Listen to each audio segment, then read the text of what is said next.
Ok, ahora sí. eh, Vamos a empezar entonces con el tema de vía aérea, que incluye intubación, cricotiroidotomía y traqueostomía.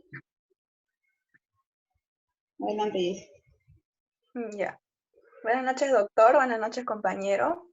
En cuestión de este tema, debemos tener en cuenta la prevención de la hipoxemia, que requiere una vía aérea permeable y segura, así como una ventilación adecuada, y esta constituye la prioridad del tratamiento frente al manejo de todos los demás problemas que pueda tener el paciente.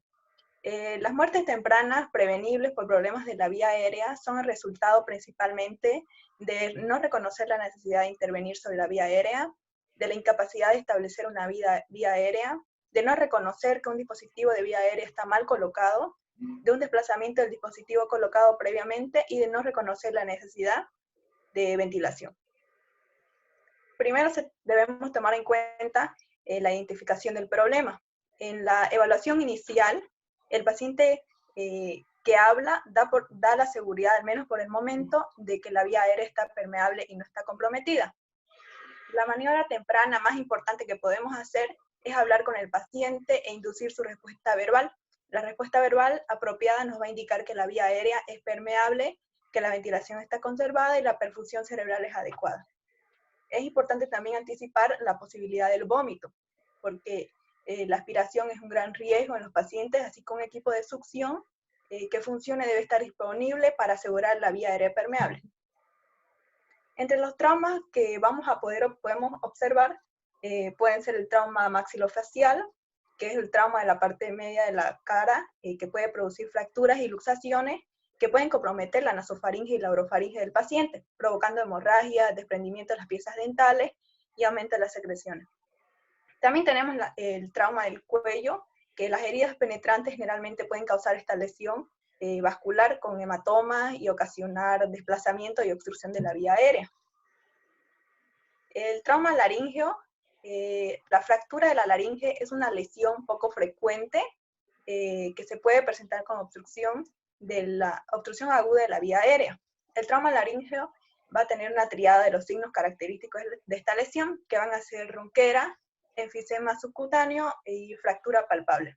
Si la vía está obstruida, se justifica el intento de intubación, y si esta fracasa, se puede realizar una traqueostomía de emergencia. A veces un esfuerzo ventilatorio laborioso por parte del paciente puede ser el único indicio de obstrucción de vía aérea, en especial si está inconsciente.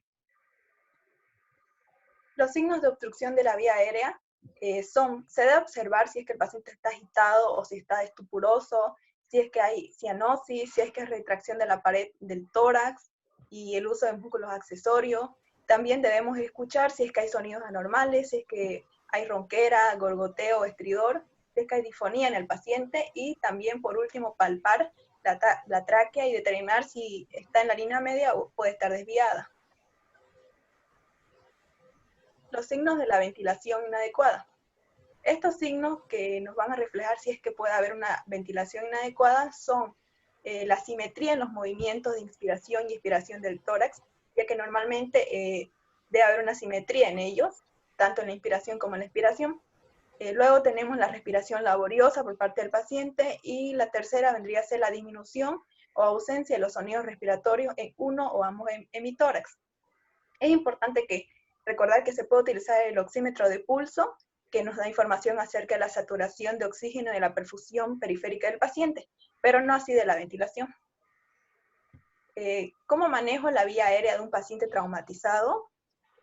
Como primer punto tenemos la evaluación de la permeabilidad de la vía aérea y de la ventilación adecuada. Luego tenemos la oximetría de pulso y la medición de dióxido de carbono al final de la expiración, son esenciales. Como tercer punto tenemos tomar medidas para mejorar la oxigenación y reducir el riesgo de mayor compromiso ventilatorio. Como cuarto y muy importante, proteger la columna cervical en todos los pacientes. Como quinto tenemos la administración de oxígeno a alto flujo antes y después de realizar las medidas de manejo de la vía aérea. Los pacientes con traumatismos faciales pueden tener fracturas asociadas a la lámina cribiforme, y la introducción de cualquier tubo a través de la nariz puede penetrar a la bóveda craneana y puede ser fatal.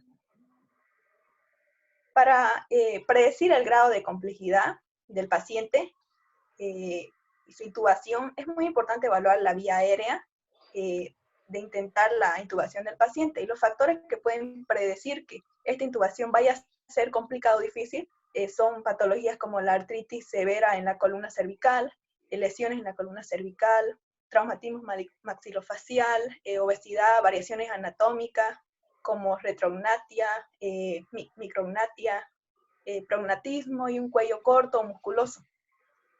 Ahora en la evaluación Limón, la evaluación para la intubación difícil, tenemos una mnemotecnia que es Limón, que nos da 5 parámetros que podemos observar en el paciente para ver si es que su intubación va a ser complicada o va a ser un poco más fácil. Tenemos como el primero, que es la L, que viene a ser lesión externa, nos puede indicar la presencia de lesiones externas que dificulten la intubación o ventilación del paciente. La I nos va a indicar que debemos investigar con la regla 332. Eso significa, primero, la distancia entre los dientes incisivos del paciente al menos 3 dedos de ancho. Como segundo, la distancia entre el hueso hioides y el mentón debe ser al menos 3 dedos de ancho. Y la distancia entre la escotadura tiroidea y el piso de la boca debe ser al menos 2 dedos de ancho. Mallampati es también una clasificación que nos permite observar la cavidad oral y anatómica del paciente, basada en la visibilidad de la base de la úvula, el istmo de la fauce, los arcos delante y detrás de las amígdalas y el paladar blando. Esta clasificación de Mallampati está clasificada desde la clase 1 hasta la 4. Y desde la clase 1 es la más fácil para que el paciente pueda ser intubado, y la última clase, que es la cuarta, que está asociada con una difícil intubación. Luego viene lo que es la obstrucción, que que algunos pacientes pueden presentar hematoma, abscesos, epiglotitis, y esto hace la intubación aún más difícil. Luego viene la M como movilización del cuello, es decir que mientras es más difícil si el paciente tiene un collar de inmovilización. Si el paciente tiene movilidad del cuello o la región cervical, va a ser más fácil para su intubación. En la clasificación de Mallampati, que es parte de la evaluación de Limón, tenemos, hace referencia a que evaluamos la cavidad oral del paciente, le pedimos que abra la boca, el paciente está en posición supina, le pedimos que abra la boca, que saque la lengua, y ahí vamos a observar 4 tipos de clases, depende de la situación que se encuentre el paciente. Tenemos en la clasificación 1 que vamos a poder observar, como vemos en la imagen izquierda, vamos a poder observar la úvula, la fauce, el paladar blando y los pilares visibles. En la clasificación 2 o clase 2 vamos a poder observar ya un poco menos, solo vamos a poder observar la úvula, el paladar blando y las fauces visibles. En la clase 3 vamos a observar la base de la úvula y el paladar blando, y en la clase 4, que nos indica que probablemente sea una intubación más difícil, solo vamos a poder observar en el paciente el paladar duro. Este es un algoritmo que se utiliza para decidir la ruta apropiada en el manejo de la vía aérea del paciente. Este algoritmo se usa únicamente en pacientes que están en insuficiencia respiratoria. ¿Qué es lo que debe estar preparado? El equipo, que va a constar de un aspirador, oxígeno, bolsa, máscara, laringoscopio, guía de intubación orotraqueal, máscara laríngea, tubo laríngeo, equipo de cricotiroidotomía quirúrgica o por punción, tubo endotraqueal, oxímetro de pulso, detector de dióxido de carbono y medicamento. Y lo más importante también, a tomar y proteger la columna cervical. Hay que preoxigenar. Aquí están los componentes, el oxígeno, bolsas, máscaras, cánulas orofaríngeas, cánulas nasofaríngeas. Ahora, la pregunta que debemos hacernos ¿es posible oxigenar al paciente o no es posible?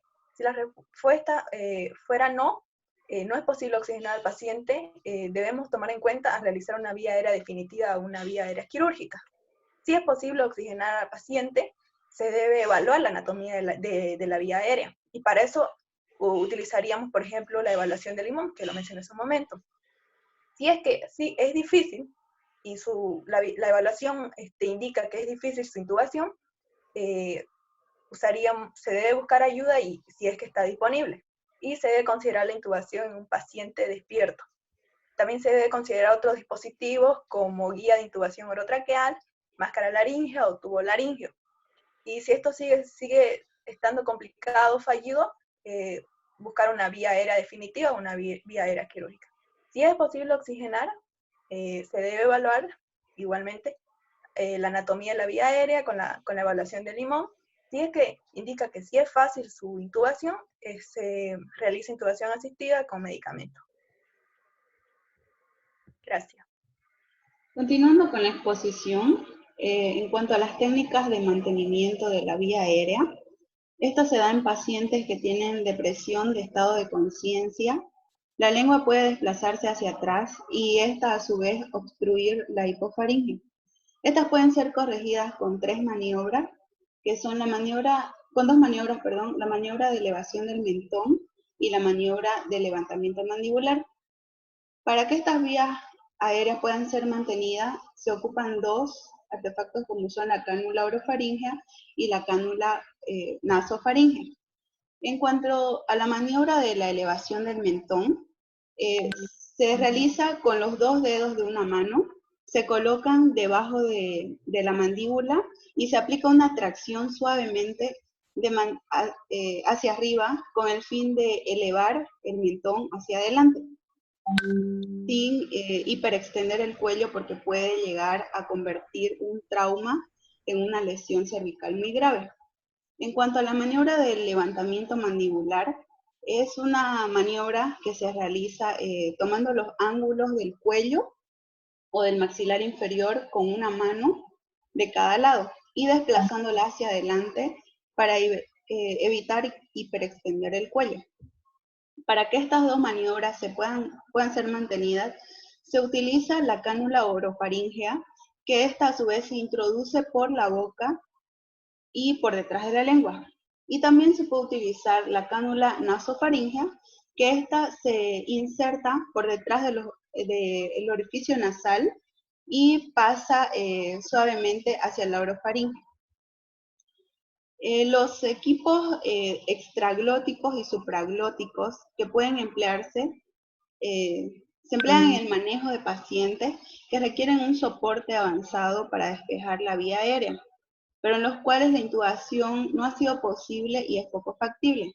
Estos equipos pueden ser la máscara laríngea, el tubo laríngeo y el tubo esofágico multilumen.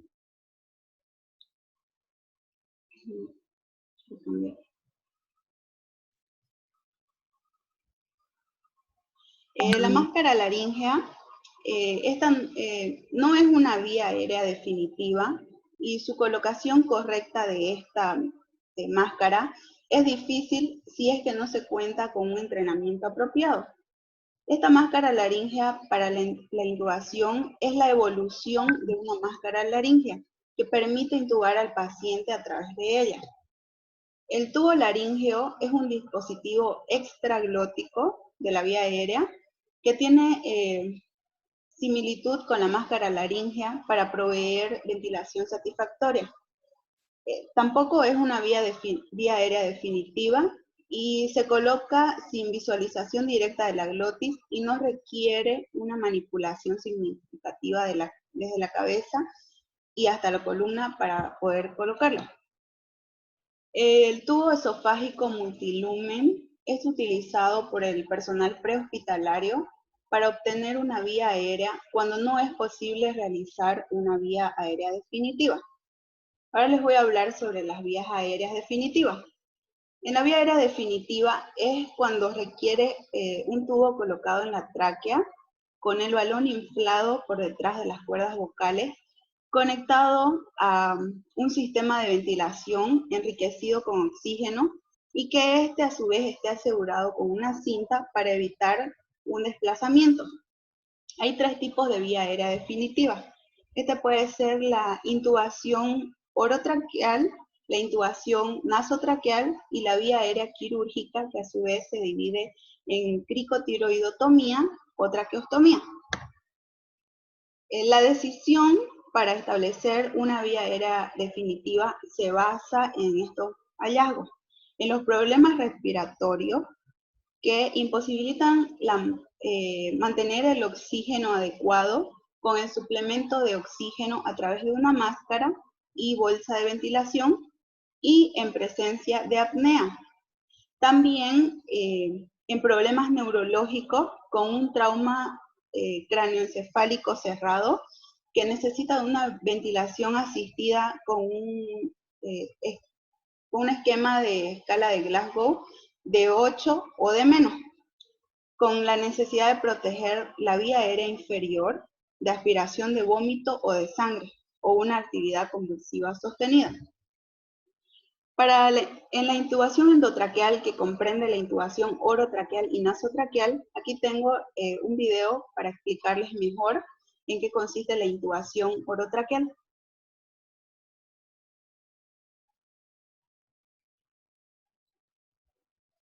Enseguida sonar.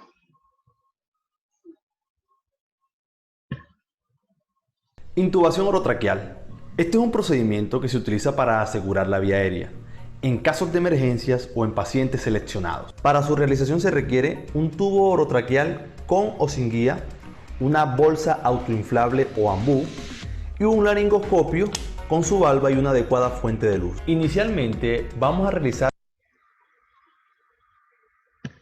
una leve extensión de la cabeza para permeabilizar la vía aérea superior.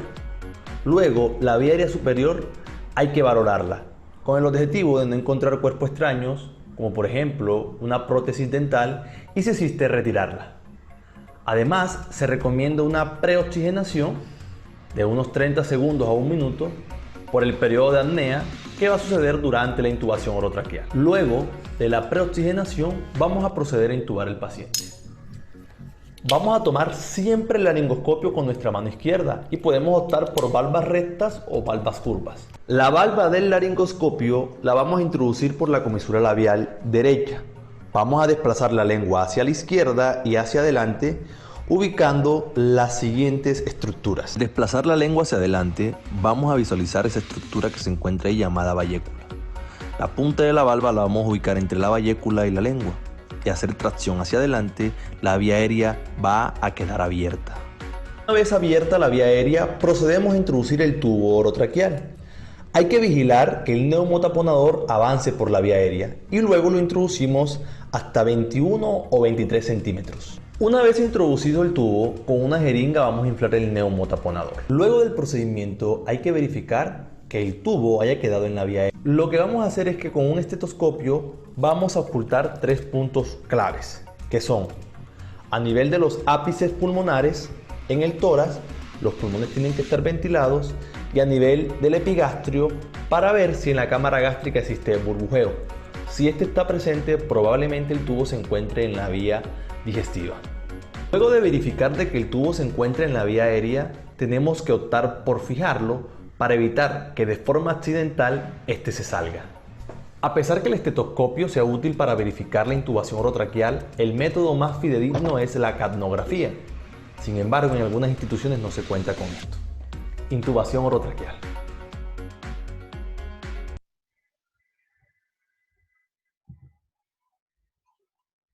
Y continuando con la intubación nasotraqueal, aquí también hay otra explicación.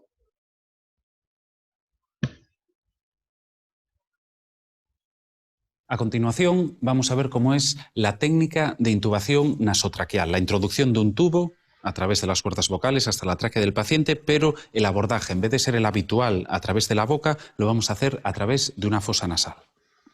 En principio, todo es estándar, la preparación, la inducción anestésica. Cuando tenemos al paciente dormido, relajado, preoxigenado, lo que vamos a hacer es introducir el laringoscopio de forma convencional por la boca, ya que no podemos meterlo por la nariz, pero el tubo sí que lo vamos a meter por una fosa nasal. Debe estar bien lubricado, hay que hacerlo con cuidado. Bien. Una vez que tenemos el tubo introducido a través de la fosa nasal, yo puedo ver, una vez que tengo aquí las cuerdas, la visualización de las cuerdas vocales, veo cómo llega el tubo a la orofaringe y si tengo un poco de suerte a lo mejor lo puedo meter directamente. Si necesito algún tipo de ayuda, lo habitual es utilizar unas pinzas de Mágil. Con las pinzas de Mágil yo voy a poder dirigir un poquito el tubo y lo voy a dirigir hacia las cuerdas vocales del paciente. Creo que ya las he pasado. Voy a introducir un poquito más el tubo. Bien. Vamos a comprobar si efectivamente ha entrado a través de la glotis.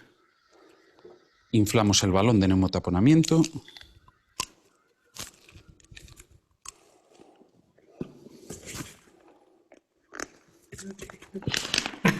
Y efectivamente el paciente está intubado a través de la nariz. La intubación nasotraqueal. Ahora vamos a repetir la misma técnica, pero haciéndolo con el AirTrack, para que veáis lo que está pasando dentro de la anatomía del paciente a nivel de la glotis. Voy a retirar un momento el tubo.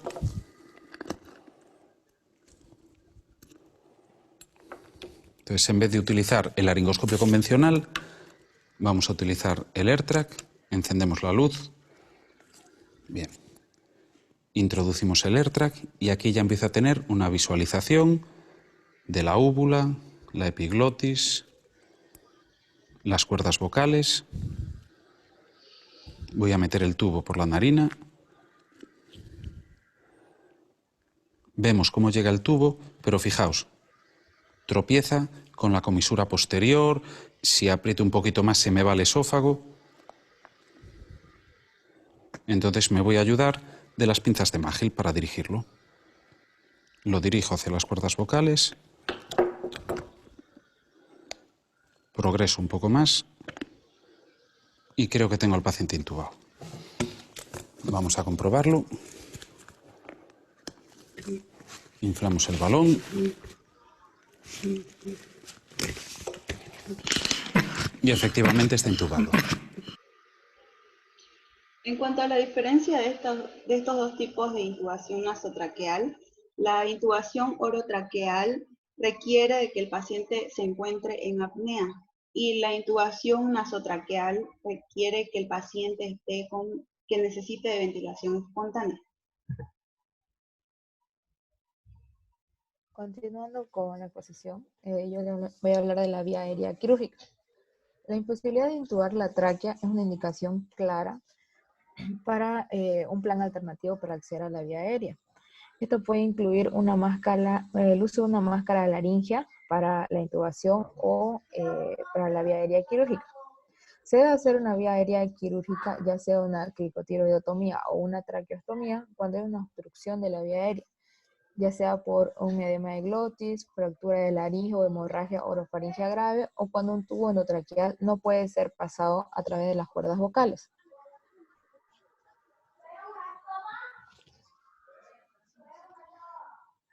Aquí les voy a hablar de la cricotiroidotomía con aguja. Existe la cricotiroidotomía con aguja y la quirúrgica.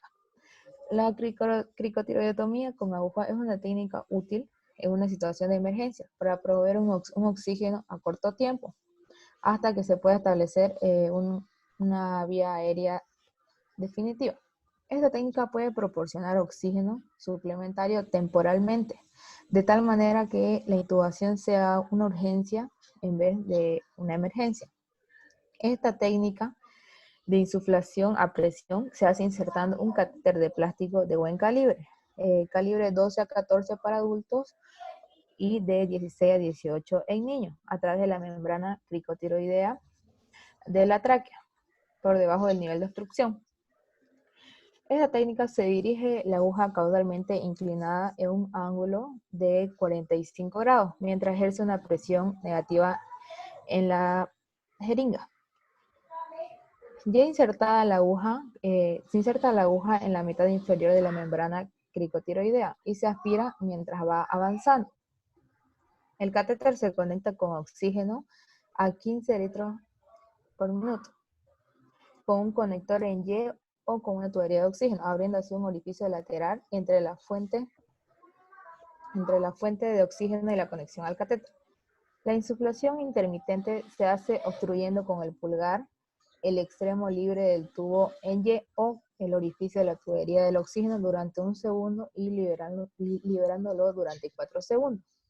Esta técnica solamente dura entre 30 y 45 minutos y únicamente se realiza en pacientes con función pulmonar normal, que no tenga una lesión importante de tórax. Cuando se sospecha de una obstrucción completa del glotis por un cuerpo extraño, la insulación a presión debe ser usada con precaución. Cuando existe obstrucción de la glotis persistente, se debe utilizar flujo bajo, de 5 a 7 litros por minuto. Indicaciones. La cricotiroidotomía con aguja está indicada en pacientes que presenten unas heridas penetrantes de laringe y tráquea. También en pacientes que presenten un enfisema mediastinal por herida del árbol traqueobronquial. Colapso de la tráquea por hematoma, una obstrucción laríngea por cuerpo extraño, fracturas del macizo facial, trauma craneano encefálico con lesiones en estado de coma. También cuando se presenta un compromiso respiratorio por tórax batiente, un neumotórax abierto o cerrado, hipertenso y un pulmón húmedo. Las contraindicaciones para realizar esta técnica serían en menores de 10 años, tumores cervicales, que el paciente presente una anatomía cervical distorsionada y también que presente coagulopatías. Las complicaciones. Las complicaciones de realizar una cricotiroidotomía con aguja serían la ventilación inadecuada que lleva a hipoxia y muerte, una broncoaspiración, una laceración esofágica, un hematoma, una perforación de la pared posterior de la tráquea, un enfisema subcutáneo y o mediastinal, una perforación tiroidea y un neumotórax. Aquí hay un video que explica la técnica. Probablemente se termine la reunión. Mientras esté reproduciendo el video, podríamos continuar en el siguiente. Médico de urgencias y editor de urgencias de Tintinali. En niños se debe pensar en hacer una cricotirotomía con aguja cuando no se ha podido realizar intubación orotraqueal. Generalmente se considera como la única técnica quirúrgica para permeabilización de la vía respiratoria en lactantes y niños. También se puede usar en adolescentes y adultos por un periodo de 10 a 15 minutos, cuando otras técnicas de urgencia para permeabilizar la vía respiratoria han fracasado y se están realizando preparativos para establecer una vía aérea más definitiva. El uso de guantes estériles forma parte del equipo de protección personal estándar que se utiliza para todos los procedimientos. El equipo necesario para este procedimiento se muestra aquí. Un catéter con aguja calibre 12 o 14, una jeringa pequeña, un adaptador del extremo de una sonda endotraqueal del número 3, una fuente de oxígeno capaz de administrar 50 libras por pulgada cuadrada conectada con manguera a un conector ancho o con una abertura lateral como se muestra aquí, un inyector de chorro y tubo para conectarlo a una fuente regulada de oxígeno de alta presión. Se puede sustituir con un sistema de bolsa con válvula mascarilla, pero esto no es lo óptimo.